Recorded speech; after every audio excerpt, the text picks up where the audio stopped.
Well, it is I, Billy, greeting you from across the big pond.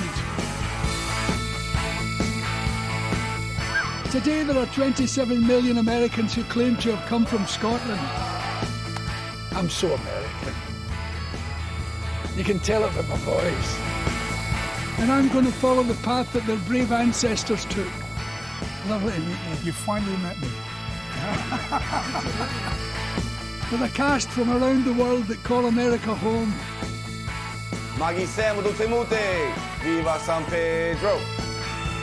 From Massachusetts to Nashville, it's 3,000 miles through 10 incredible states.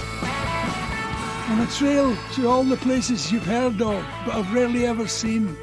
I woke up this morning with the Blue Ridge outside my window. I always wanted to see the Blue Ridge Mountains. This is a tale of families. My uncle, my dad's brother, had 22 kids. Never. Framed in unbelievable sights. So it's not real. Your brain won't handle it. To make an epic but rarely taken journey into the surprising heart of America. Perhaps we can see Murderer's Alley. Got your attention, huh? Because there never has been a better time to look at where America has come from. Or to find out where it's going next. Yes! Yeah.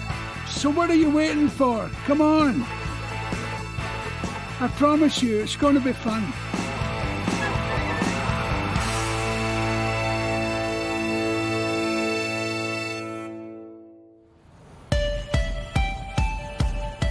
Welcome to the Big Apple, New York City. Today is the official New York Tartan Parade. A day to celebrate Scotland's great contribution to the American dream.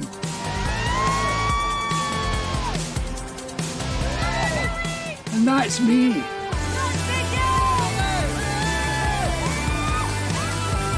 With 30,000 other men, women and children. Some have just got here. Others can trace their roots back centuries. And they're all proud to say they come from Scotland. 33 presidents, the first man on the moon, the voice of Mickey Mouse, even Elvis Presley, all have roots in Scotland. I love this town, and it doesn't look as if I'm the only one.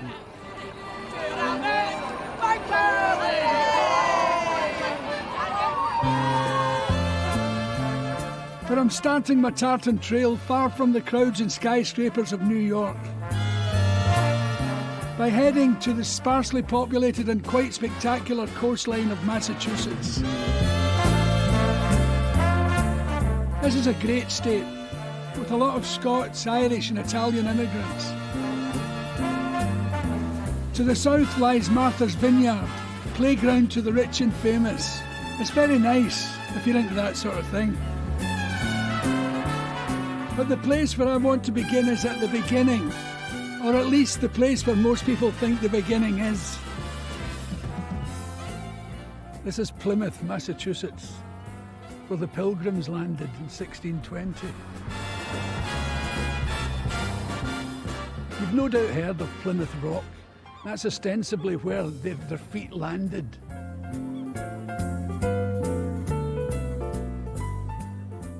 But these pilgrims set off for America. People are wondering why. I think they were chased out. I think people couldn't wait to see the back of them. They were boring Puritans. The Pilgrims were not only boring, they weren't even the first settlers to set foot in North America. That honour goes to the Viking Leif Erikson hundreds of years earlier. And that's not the half of it. In my research, I have found a thing. I think Scots people discovered North America because there was two slaves of the Vikings called Haki and Hekia. They would sail up to the coastline and then they would send Haki and Hekia out to run up and down the beach in case there was any natives handy coming to get them with spears and bow and arrows. If no natives came, They would go ashore. If natives came, they would kill Haki and Heke and they would bugger off on their Viking boats. So, with them going ashore first, I think they discovered North America and they didn't even know it. So there you have it. The origins of modern America seen through the eyes of a Scotsman. Well, this Scotsman anyway. It's a remarkable story though, that from such humble origins an entire nation flourished. Of course, that's only one way to look at it. Plymouth takes itself very seriously about the pilgrims landing there, but if they look into the pilgrims' behaviour, they've no need to be proud of it. They were thieves. They stole the land off the Indians and they stole stuff from the Indians' graves. The Indians who had only been good to them showed them how to exist in the climate. America isn't very good at apologising.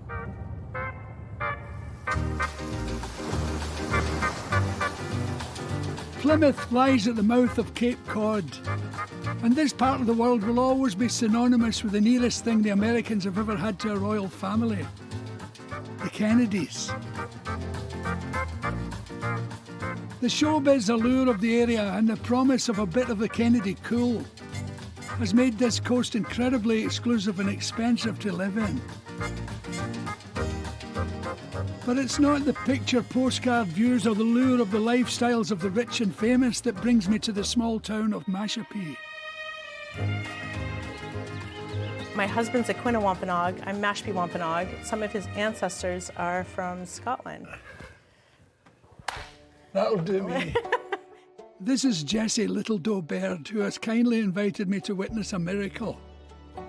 Yes, a miracle in her local school. So, my friends, could you help us welcome our guests with our morning address that we say together?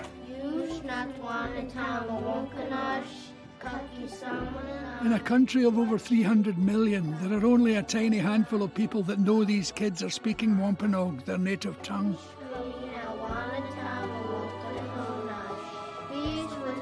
What's amazing though is that no one has spoken this language for 150 years. Everyone thought it was dead. Everyone except Jessie. You're a fluent speaker and your daughter is fluent. So we started speaking Wampanoag to her on her birth, as we had no babies that experienced that for 6 generations. Yes, that's extraordinary. Yeah. To bring a language back when you have no fluent speakers. Yeah, and you know what? If someone had told me in the beginning this has never been done before, I might have said, oh hell, never mind. Yeah. Nobody told me that. Culture is such a beautiful thing. It's such an important thing. It is. You don't realise it when you're young. You don't. How much your culture affects you and directs you and keeps you safe. People never believe me. I was in Australia and I was watching the news and they were talking about a South Pacific island.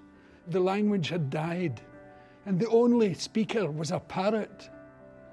They had to take the students to listen to a parrot speaking the language. If I had a parrot walking around here speaking Wampanoag, I'd kill anyone that touched him.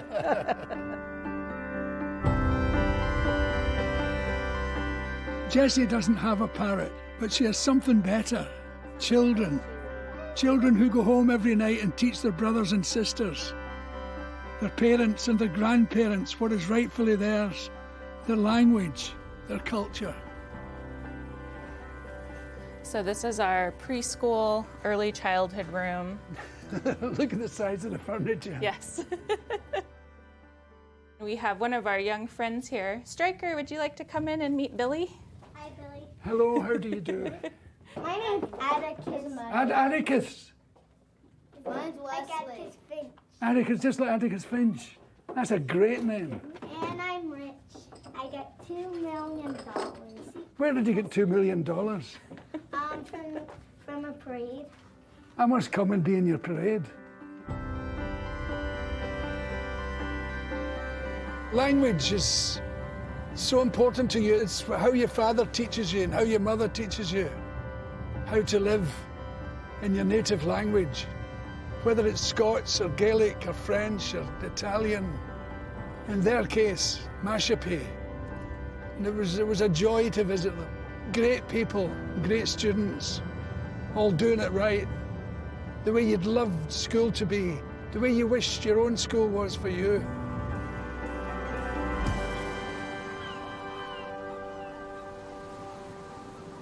Less than an hour from Mashpee is the wild Atlantic coast.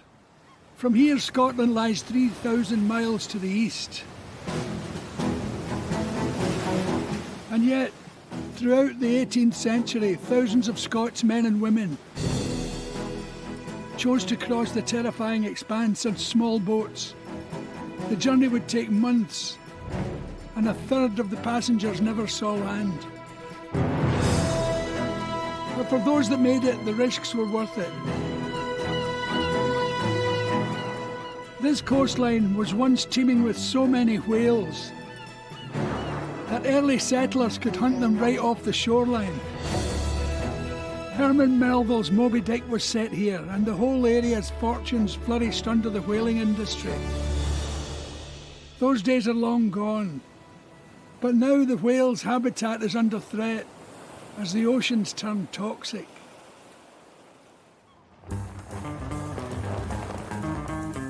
But there is hope. Perched on a little outcrop on Cape Cod sits an old paint factory. It is home to Ocean Alliance, a whale conservation group and a sprightly Scot thousands of miles from home. Hello, Ian. Billy Connolly. Pleasure, pleasure. Dr. Ian Kerr. The problem we've got is the oceans are downhill from everything. Do you know what I mean? Yeah. So all the shit we've got in our consumer lifestyles and industry Ends up there. Eventually ending up in the oceans. It's almost like the oceans are becoming our toilet. Ian is a pioneering scientist who has been studying whales for over 30 years. Most of them perched uncomfortably on the side of a boat.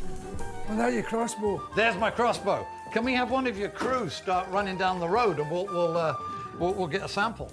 I know poking whales with a big dart doesn't look very good, but it's been the only way to collect biological data from whales. Until now, that is. So one day, I was trying to biopsy the whale, and it wasn't going too well. The whales kept diving, and I was like, ah! And then this cloud of stinky snot came over me, and I was like, as a biologist, stinky is typically good. So I'm like, you know what? I smell an idea here. Ian realised something quite brilliant. The snot shooting out of the blowhole could provide a complete health check on a whale. And to get it, he didn't need a crossbow or a speedboat. He just needed one of these. So Chris, you're good down there? Ready?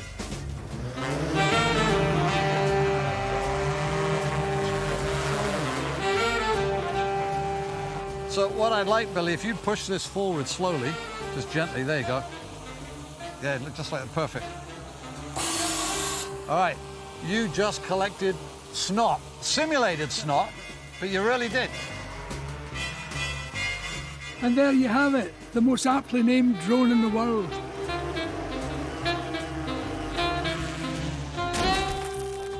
And then I get the dishes, I come back, I do that, put them together, and send it off to the lab.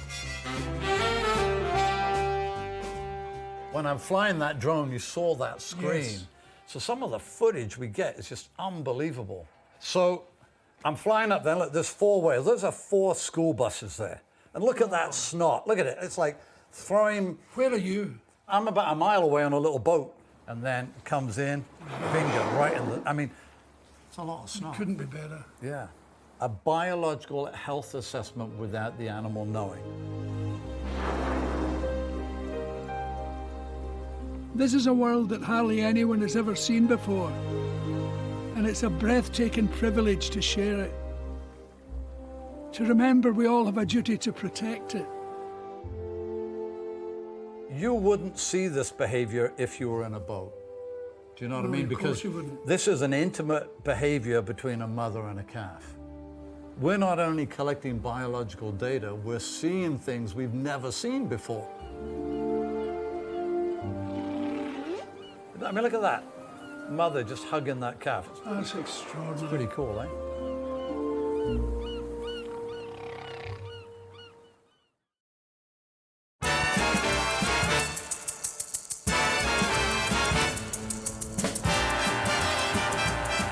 is Boston, Massachusetts. It's a good town. I like playing here. The people are good. We've got a great cross-section of people. There's a huge and vibrant Scots-Irish community here. And with Harvard just down the road, it comes as no surprise that some of America's greatest luminaries, like Benjamin Franklin, Sylvia Plath, and Malcolm X, have come from Boston. People have settled here since 1620. They feel kind of special here because they were such a part of history with the Boston Tea Party, when the people disguised as Indians threw the tea into the river during the first strokes of the American Revolution. The city was built for and by religious Puritans. So God only knows what they would have made of the order of nuns that brings me here today.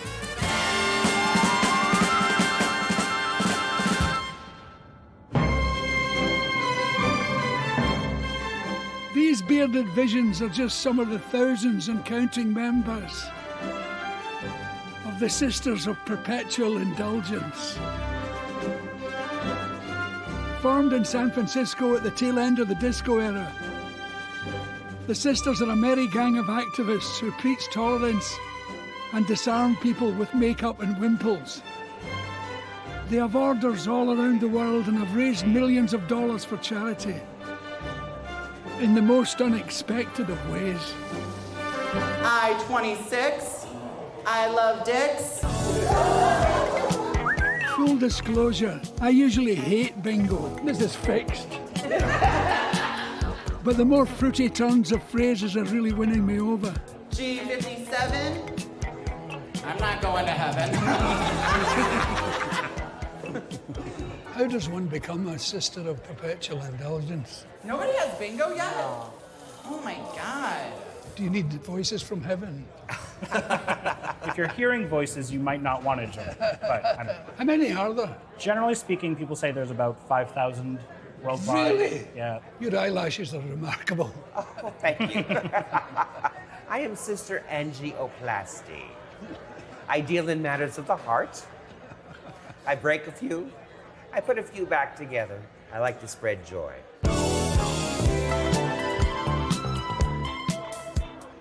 You do it well. Yes, and I like to spread as many things as I can that doesn't require penicillin, so...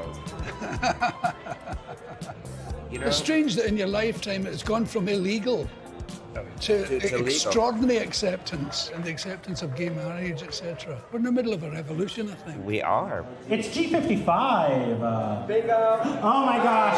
Oh! Sit down! You have upset Sir Billy. How dare you? We are raising money tonight for mass equality. Tickets are 1 for $10, 3 for $20. What's your name? Christian. Kristen, very nice. Oh, just barely. I know. I love it. Would you like to be our honorary Pope for the day? Wonderful. Pope Billy. It feels lovely. Do you get much complaint from Catholics? Occasionally, but once we explain to them we're not taking the piss out of nuns, we actually think that the work that nuns do is valuable, and we do take vows, and our vows are serious and they're for life. They're not chastity and poverty, although... You take vows? We do. Unfortunately, chastity and poverty are the two I do best. Apparently. Yeah. Well, I always say it takes a lot of money to look like this, and after you're done, nobody wants to sleep with you. There you go.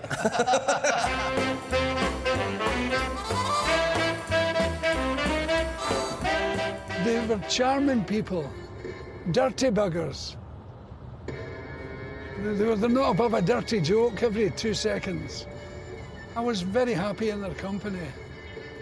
I'm glad they exist. To the east of Boston lies a rocky outcrop of Cape Ann, stark and yet beautiful. It's the kind of place you desperately want to share and to keep to yourself all at the same time. This is Gloucester, Massachusetts, where Dr. Foster went in a shower of rain. He fell in a puddle right up to his middle and never went there again. Like all fishing towns, it has its ups and downs, and it's just recovering from a down period. They're changing the way they fish and the things they fish for. Sitting just across the water from Newfoundland, Gloucester is the oldest seaport in America, which is the reason Scottish and European fishermen flocked here. This was a land of plenty. I remember as a child seeing films about the Newfoundland banks. They said they could never be fished out, these billions of cod. So the story was that when the first settlers arrived, they could catch cod in a basket, throwing it over the side of the ship on a rope. And they fished it, and they fished it. At one point, they were catching halibut here as big as 220 pounds. That's a fish bigger than Muhammad Ali at his fighting best. Do you know who comes from here? Captain Birdseye. He was Clarence Birdseye, invented the frozen food. And the factory is now an hotel where we live in. They also have a famous greasy pole walk at St. Peter's Festival every summer. It's like a telegraph pole stuck out from a platform. And they grease it up and walk on it. And the champion gets to the end and lifts a flag. It's funny how international those things are. There's a greasy pole in Scotland at Irvine. There's a vertical one in Scotland, much more difficult. If you walk on that greasy pole and come down astride it, it's not such a good idea. It'll shrink your genitals before you plunge into the water for the final humiliation, which they call going turtle here.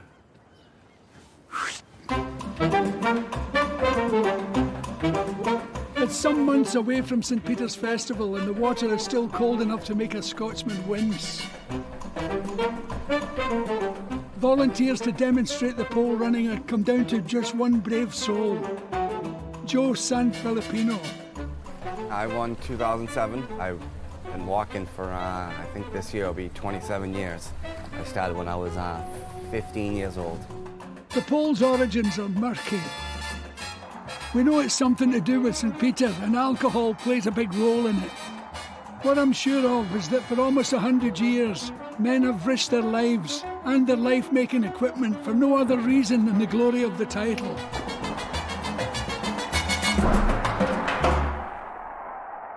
This is the first year that I walked. This is when the grease was real slippery, the real gear grease. On this picture, I probably grabbed the flag about, I'd say, 3 or 4 times and not ripped it down. I was cursed for a little while. And then the year after, that's when I won. I got carried on the beach. My mother was actually in the water, in tears, and that night was a pretty big party.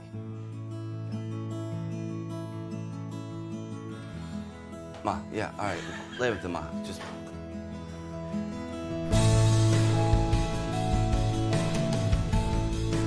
Watch out for the crab shells, don't cut your feet.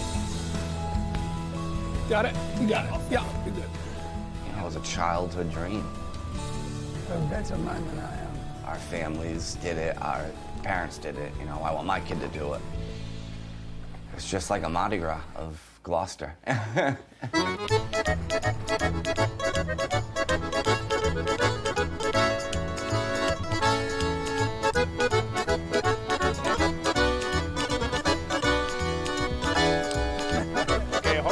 Joe for a minute. Oh my God. When Joe walked, the greasy pole, everybody said, Joe, go, go, go.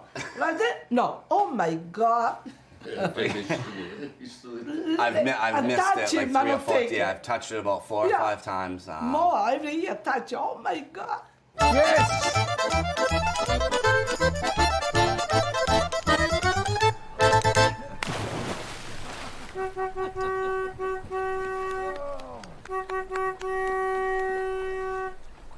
Wow, it's cold, Joe. I ain't walking this year. No way. Yeah. Hey, well done. God. You gonna try it next? Certainly. Magi Sam do Timute. Viva San Pedro.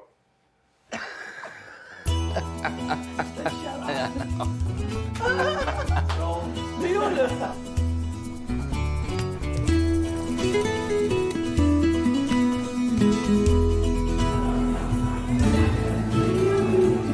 Life is tough at the best of times, but life in a fishing town is even tougher. Look at this. You gotta see this tattoo. So all these traditions, the drinking and the bonhomie, they matter a whole lot. Which is why the local, the Crow's Nest, is so important to Gloucester.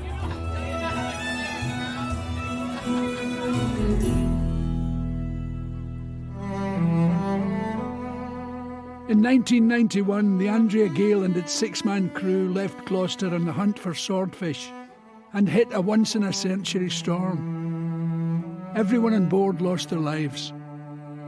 Most of the crew had ties to the Crow's Nest, none more so than Bobby Shatford, whose family still own and work at the bar. Yeah, he was only 30 when he died. He's a good guy, typical.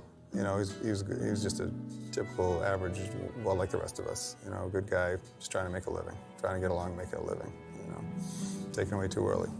So, it's a hard life. It's a hard life, you know, so.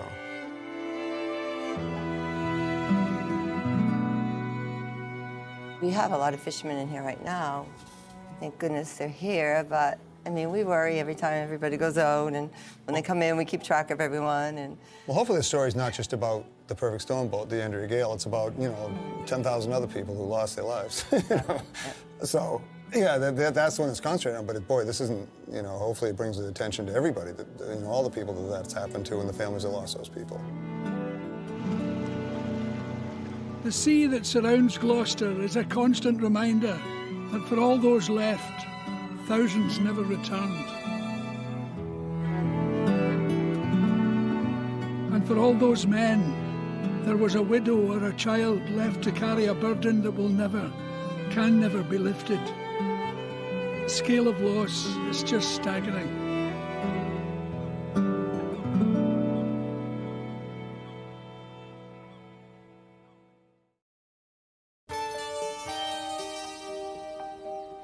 My final destination in Massachusetts is a place full of portent, a place enshrined in terrible recurring ugliness.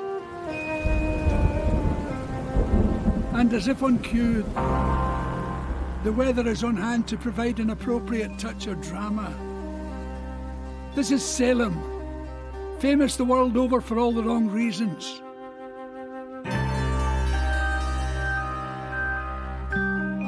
Welcome to the famous Salem Witch Museum.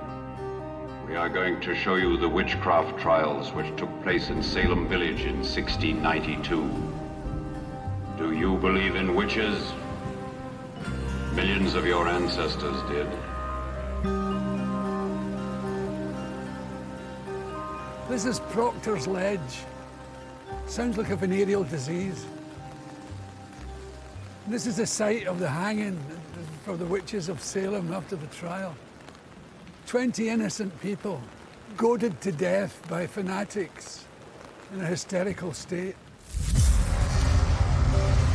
Those early Puritan settlers that arrived in America, they would have known that 4,000 people in Scotland alone had been accused of being a witch. The fear of witches here and abroad was a source of the mass paranoia that made the Salem witch trials famous.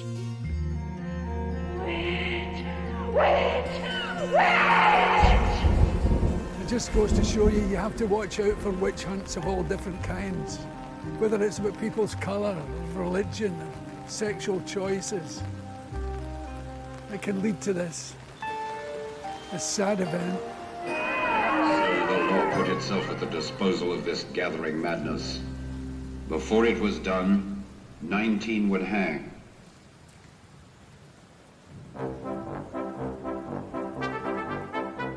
But Salem is a good town. The trials that once defined its shame have become its strength. Witchcraft is now the fastest growing religion in America, and Salem is its mecca. That's why they call it Witch City, USA. Occult supplies. I never miss a trip to the occult shop when I'm out shopping for groceries. Here's a place where you can do black metal yoga in the morning.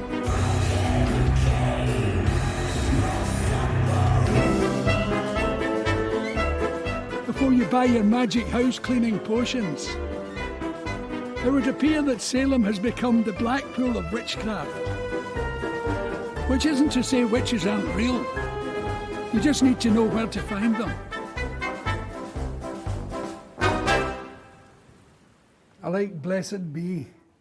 Blessed be is a greeting for everything with witches. They say it constantly. I get tired of hearing it. Everything they do, blessed be, and I go, yeah, say something else, you know. Laurie Cabot is the official witch of Salem, with everything you would want a witch to have. A goblet, check. A big crystal dagger, Very heavy, hard to wield around, you know. check. A titanium pentagram, absolutely. All we need now is some moody music. And Come on, come on, come on. What is wrong with these people? They're slow witches. a coven of tartan-clad witches. I cast this circle to protect us from all positive and negative energies and forces that may come to do us harm. So shall it be. So shall it be. If you were hoping for nudity, frolicking nymphs, and a goat god with a big willy, you're going to be disappointed. I anoint this candle in the name of the god. Ishaba. Because it has to be said, so far this is all reminding me of going to Mass. I draw into this blade all of the most correct and harmonious energies for our magical workings, and bless these waters, the waters of life. Ishaba. Ishaba. There is a goat god with a big sausage in the window, though. So shall it be. What does a modern witch do? It's a lifestyle, basically. Not everybody runs around in robes and things. And we use our magic daily. Do people come to you to find somebody to love? Oh, constantly. They can go up there and buy my love potion and see if it works. It will attract people to you. But what happens? So will vanilla. What, vanilla? Yeah. Oh, yeah, that's an old one, isn't it? Do you use it? No, I met an ice cream man who told me. He played guitar, and that's how I met him. And he said, have you ever tried vanilla to attract women? I said, no, he puts a little on his neck before he goes out. I don't think you have a problem attracting women. Do you have a woman now? Yes, I'm married. You do? How wonderful. I have 5 children. Oh, my word, really? You know I'm your elder. I'm 86. Yeah, I'm 76. I know, see that? I'm way ahead of you. Isn't it wonderful that we're that old? I love it. Me too. I never thought I would get here. You're a very handsome man, you know that. Thank you. And did your wife say so too? Yes. I bet she does. She's a lucky woman. Yes, she's beautiful. I bet she is. Yes. I've still got it. Were you ever scared of witches or anything like that as a No, kid? never. It's just religion. And you can have religion as slack or tight as you like. If you wonder why you get frightened in the dark, actually the reason you get frightened in the dark is because everything that can eat you can see in the dark. It's dead easy. And you should take your children round the house by the hand in the dark and open cupboards and let them see in. They'll get it from your hand that you're not scared. And it'll last them forever. I've done it with all my children. All my children.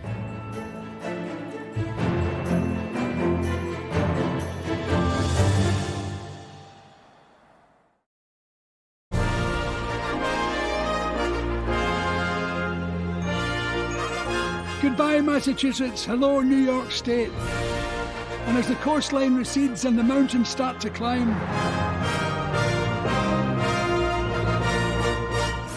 my journey following the trail of Scottish migration is starting to feel like it's truly underway. My next stop, brace yourself, is Troy, home to a true American icon. You'll never guess who's buried here. Uncle Sam. You know the Uncle Sam with the stripy trousers and the starry jacket, and the beard and the top hat, who says Uncle Sam wants you on those recruiting posters. Well, he's buried here. His name was Sam Wilson, and he was a Scotsman. His family came from Greenock on the Clyde. And Sam had a meat packing company, and he got a contract for the military in the War of 1812. And he packed the meat in barrels, which was a normal thing to do then. And they put on it US, which the soldiers took to calling Uncle Sam, which is a name they had for him, Sam Wilson. So he became Uncle Sam. And eventually he became that stripy trousered guy, sweeping people off to war. But you can never put your hat on thinking there isn't a Scotsman about here. Uncle Sam wants you. All I need is a top hat, and we're off.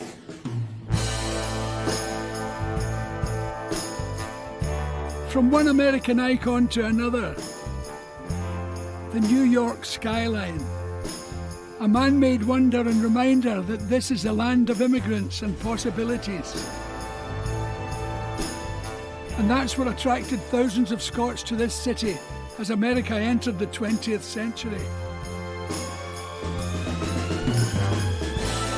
And in return for a dream, they built their new home into a gleaming city through architecture, commission and labour. It was Scotsmen who were responsible for Penn Station, New York Library, the Chrysler and Empire State and countless other buildings.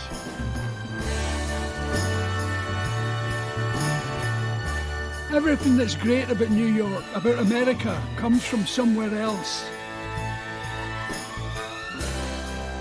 And that's what brings me across the water from Manhattan.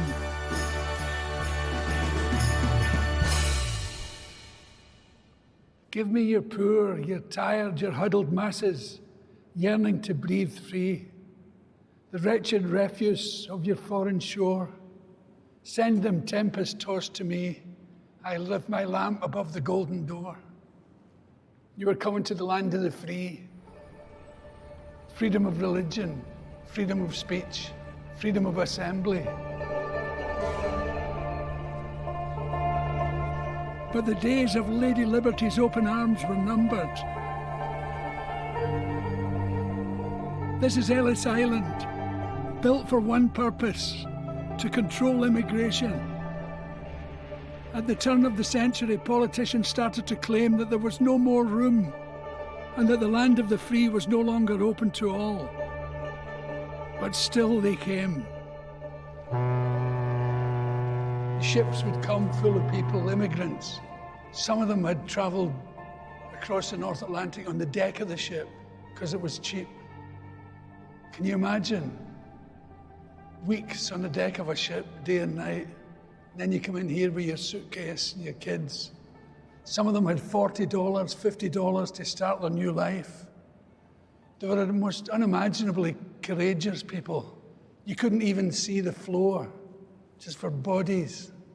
This place absolutely full. They must have been terrified. The last tests to see if they were going to get into the great America. No arrivals scheduled for examination will present themselves with their documents. Find the line matching the letter on your tag.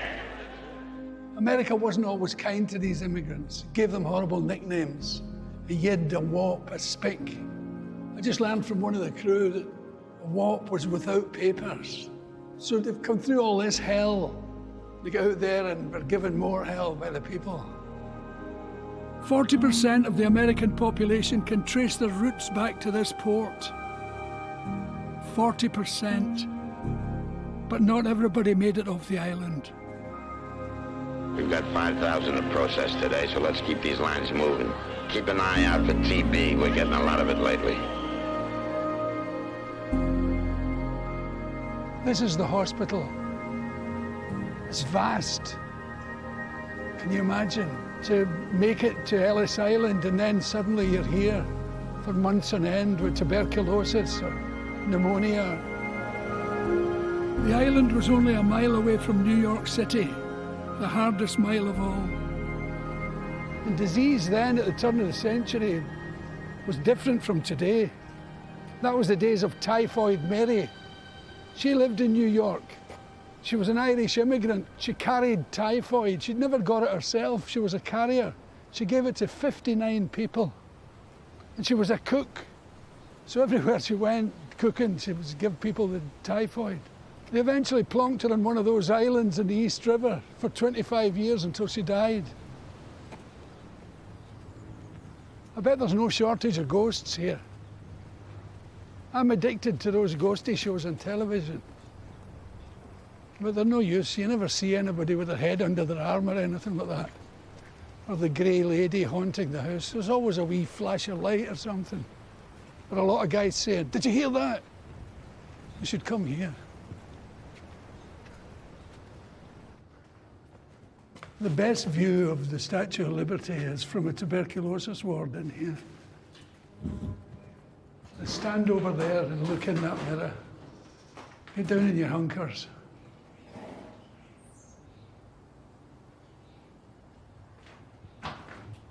Isn't that unbelievable? See, you say I never take you anywhere. And amongst all this history, all these forgotten rooms, something truly special has happened.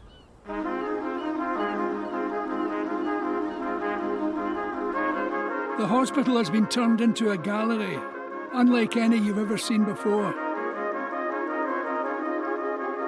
All those immigrants who came through the island, the staff that worked here, have been blown up into giant works of art. And as time goes on, the pictures will fade and peel away to become part of America, just like the people in the pictures did.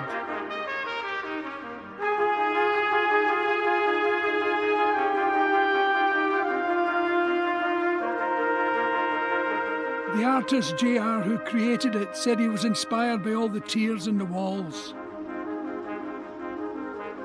I love it. This was a room for the terminally ill guys with contagious diseases.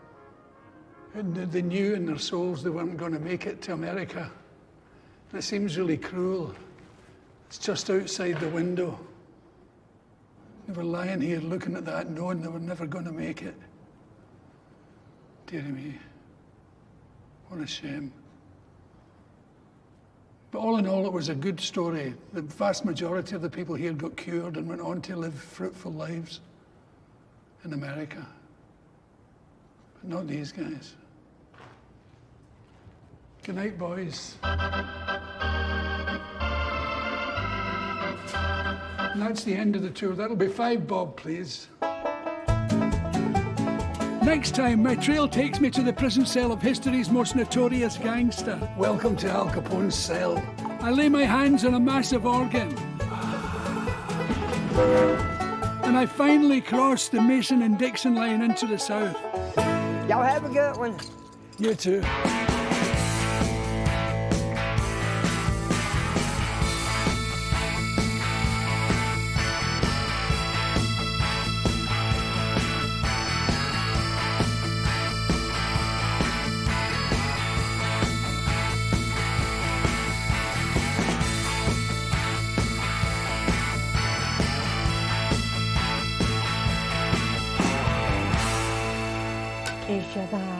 Ishaba.